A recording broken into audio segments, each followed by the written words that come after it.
Salut à tous. Voilà, je vous souhaite une très bonne année 2023, que cette année soit bonne pour vous tous et que plein de bonheur vous arrive. Donc, une nouvelle vidéo pour cette nouvelle année du bac. Donc, comme vous pouvez le constater, il y a quelques évolutions, notamment de nouveaux coraux que j'ai introduits. On va commencer à faire le tour. Donc là, ce sarcophyton-là, j'ai dû le déplacer parce que l'anémone a bougé de place un peu et a l'enquiquiné. Donc je l'ai mis ici et il se développe vraiment très très bien. Le deuxième sarcophyton, ici. Voilà. Un petit zooanthus. La gorgogne qui a encore bien poussé. L'anémone rouge qui est ici maintenant. Là, j'ai fait une bouture de Palitoa. Elle est bien prise hein, parce que je pense que elle va commencer à se développer et puis les polypes sont vraiment bien ouverts. Le Rhodactis derrière le flave est toujours aussi magnifique. Le Palitoa, lui, il continue à bien se développer. Mon petit Ophilia, alors, je sais plus vraiment le nom, mais voilà, il se plaît bien. Un deuxième Ophilia.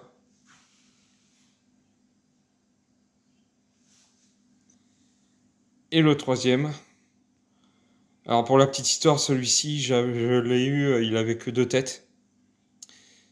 Et il m'a fait 2 têtes supplémentaires, donc là, comme vous pouvez constater, il commence vraiment à être magnifique.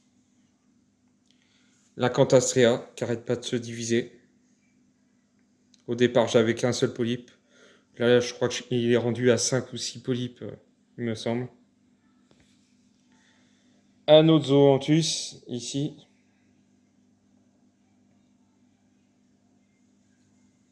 Voilà. Le Sinularia, est toujours aussi beau. Le Discosoma vert, qui se multiplie aussi. Ce corail-là, je sais plus comment il s'appelle, mais il se plaît plutôt bien et il est en train de me faire une croissance assez poussée puisqu'il se développe de plus en plus. Le zozo vert.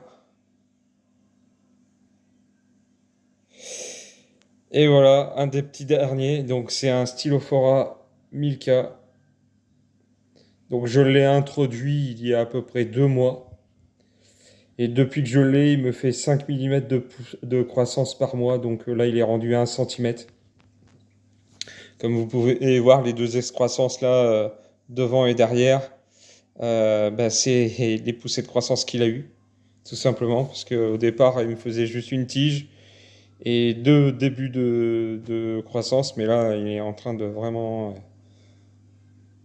éclater et il prend vraiment sa place. Donc c'est plutôt chouette.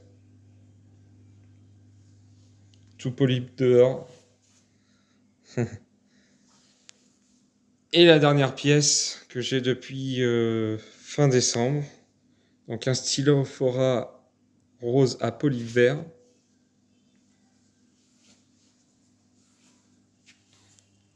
Voilà. Il fait à peu près 10-12 cm de diamètre.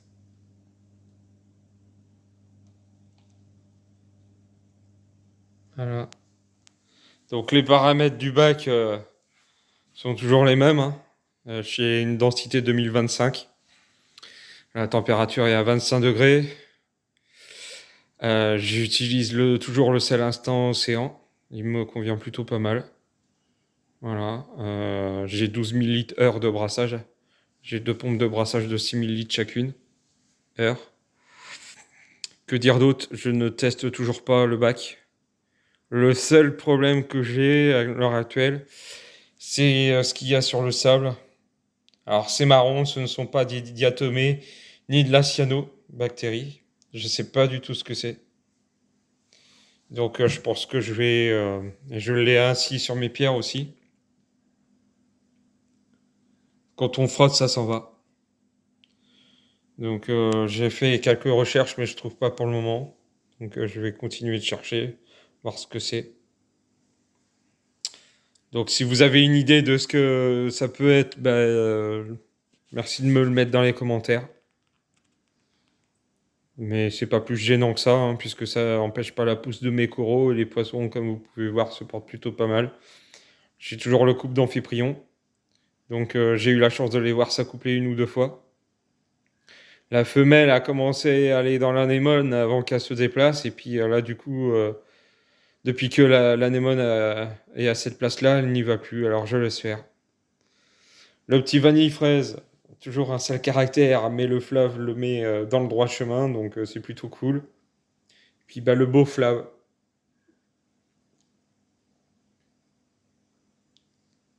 qui est toujours le maître du bac, entre guillemets, puisque c'est lui qui commande, hein, c'est lui qui fait la loi de toute façon. Quand il y a quelque chose qui va pas avec le vanille fraise se fait vite mettre au pas. Alors je sais pas si on va pouvoir la voir, mais j'ai la Iofure. Donc là on voit les pattes, elle est planquée derrière. J'ai toujours la Iofure. Elle se plaît plutôt pas mal. Les escargots, j'en ai, ils sont cachés. Je ne peux pas vous les montrer, mais ils sont dans le bac, hein. Ah si, j'en ai un là. Je sais pas si on va arriver à le voir. Là, derrière. Il y en a un là.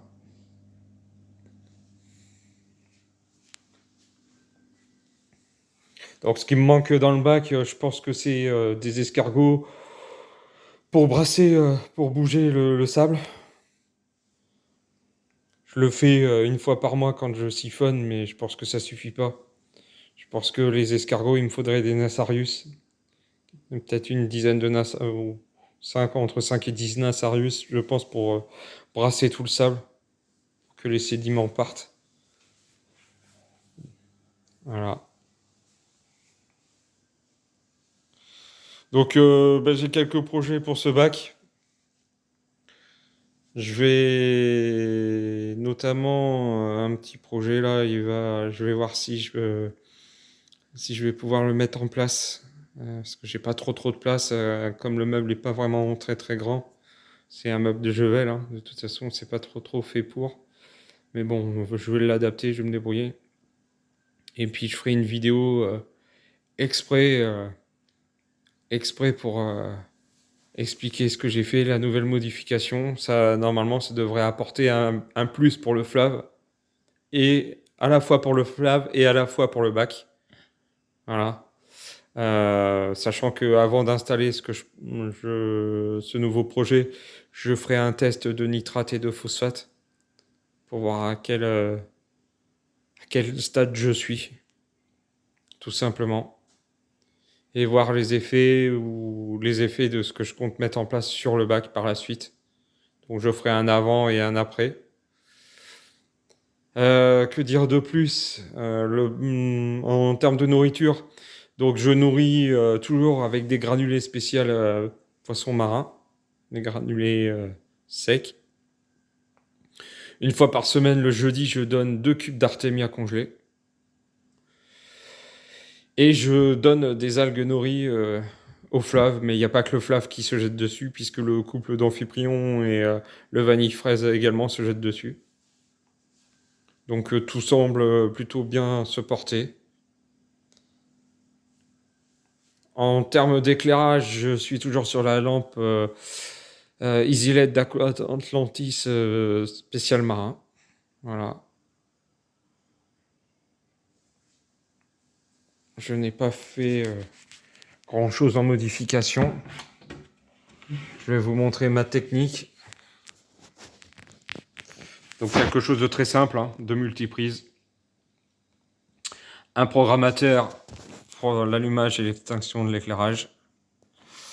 Ma réserve de 15 litres d'eau. Donc je tourne toujours à l'eau du robinet. Ça va faire quasiment un an maintenant. à quelques semaines près, jours ou semaines près. Donc ce que vous voyez, c'est le relais de mon osmolateur maison. Voilà, tout bête, hein. Une pompe d'aquarium d'eau douce. Voilà, surmonté d'un tuyau. Le flotteur de l'osmolateur est là. Voilà. Il commande le relais qui déclenche ma pompe et qui me met à niveau le bac, l'eau du bac.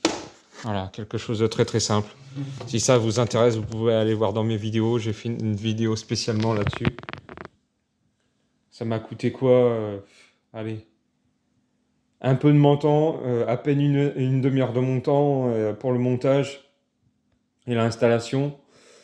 Et le prix de la pompe. Voilà ce que ça m'a coûté. Donc c'est vraiment à la portée de tous et c'est très fiable, hein, parce que vous voyez, ça tourne depuis un an. Là, on peut voir le niveau d'eau. Et toujours à ce niveau-là.